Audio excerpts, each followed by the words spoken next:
રાજકોટ જિલ્લાના ધોરાજીમાં ભક્ત શ્રી તેજા બાપા અન્ન ક્ષેત્ર સહાયક મંડળ ટ્રસ્ટ તથા તેમજ કીર્તન મંડળ દ્વારા આયોજિત શિવાનંદ મિશન વીરનગર અને દાતાઓના સહયોગથી 295માં આંખના કેમ્પનું આયોજન કરવામાં આવ્યું હતું। ધોરાજી ભક્ત શ્રી તેજા બાપા અન્ન ક્ષેત્ર સહાયક મંડળ ટ્રસ્ટ તથા નેત્ર યજ્ઞ સમિતિ તેમજ કીર્તન મંડળ દ્વારા આયોજિત જિલ્લા અંધત્વ નિવારણ સમિતિ શિવાનંદ મિશન વીરનગરના સહયોગથી તેમજ દાતાઓના યોગદાનથી 295મો નિઃશુલ્ક નેત્ર નિદાન કેમ્પમાં જરૂરિયાતમંદ દર્દીઓને શિવાનંદ મિશન વીરનગર હોસ્પિટલ દ્વારા આંખના ઓપરેશન કરી અપાશે। આંખની હોસ્પિટલ દ્વારા ટાંકા વગરનું સારામાં સારા સોફ્ટ ફોલ્ડેબલ લેન્સ નેત્રમણી સાથે વિનામૂલ્યે ઓપરેશન કરવામાં આવે છે। ઓપરેશન થયા બાદ દર્દી કેમ્પના સ્થળે પરત મૂકવાની વ્યવસ્થા હોસ્પિટલ દ્વારા જ કરવામાં આવશે। દર્દીઓને રહેવા જમવા શુદ્ધ ઘીનો શીરો ચા પાણી નાસ્તો ચશ્મા દવા ટીપા આપવામાં આવે છે, જેમાં 100 જેટલા દર્દીઓને તપાસ કરવામાં આવ્યા અને 18 જેટલા દર્દીઓને ઓપરેશન માટે લઈ જવામાં આવ્યા હતા। તમામ દર્દીઓને તેજા બાપાની જગ્યાએ ભોજન કરાવીને મોકલવામાં આવ્યા હતા।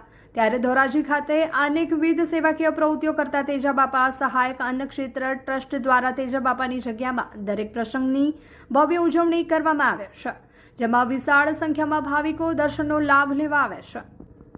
આ તકે ભક્ત શ્રી તેજા બાપા અન્ન ક્ષેત્ર સહાયક મંડળ ટ્રસ્ટના પ્રમુખ આર.કે. કોયાણી અને સુરેશભાઈ વગાસિયા અને તેજા બાપાની જગ્યાના ટ્રસ્ટીઓ તેમજ કાર્યકરો દ્વારા નિઃશુલ્ક નેત્ર નિદાન સભ્ય દ્વારા કેમ્પને સફળ બનાવ્યો હતો। આ સંસ્થા દ્વારા અનેક સેવાકીય કાર્ય કરવામાં આવે છે, જેમ કે શાંતિ રથ જેવા 365 દિવસ અન્ન ક્ષેત્ર તેમજ ધોરાજી તેમજ મહાશિવરાત્રી, રામનવમી, જન્માષ્ટમી ઉજવણી, અન્નકૂટના દર્શન જેવા અનેક ઉત્સવ ઉજવવામાં આવે છે। તેમજ દર પૂનમે રાત્રિ કીર્તનનું આયોજન કરવામાં આવે છે, તેમજ દરેક તહેવારની અહીંયા ઉજવણી કરવામાં આવે છે, જેમાં ભાવિક ભક્તો બહોળી સંખ્યામાં લાભ લેવા આવે છે। ભક્ત શ્રી તેજા બાપાના જગ્યામાં નેત્ર 295મો નેત્ર યજ્ઞ કેમ્પનું આયોજન કરેલું હતું। દર મહિનાના બીજા બુધવારે અમારે કેમ્પ હોય છે। આજે 295મા કેસમાં 60 થી 70 જણાએ ઓપીડીનો લાભ લીધો છે અને 18 દર્દીઓને વિનામૂલ્યે વીરનગર ઓપરેશનમાં મોકલવામાં આવે છે।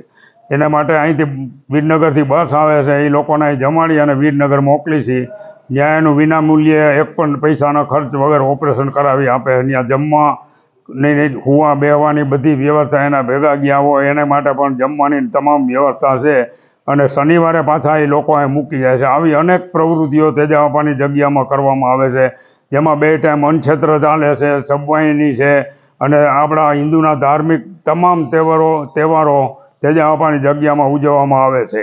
આ સિવાય ભવનાથમાં પણ 5 દિવસ અન્નક્ષેત્રનું આયોજન શિવરાત્રિમાં કરવામાં આવે છે। એમાં હજારો માણસોની સંખ્યામાં બધા ભોજન કરે છે અને નિસ્વાર્થ બધા આવે છે।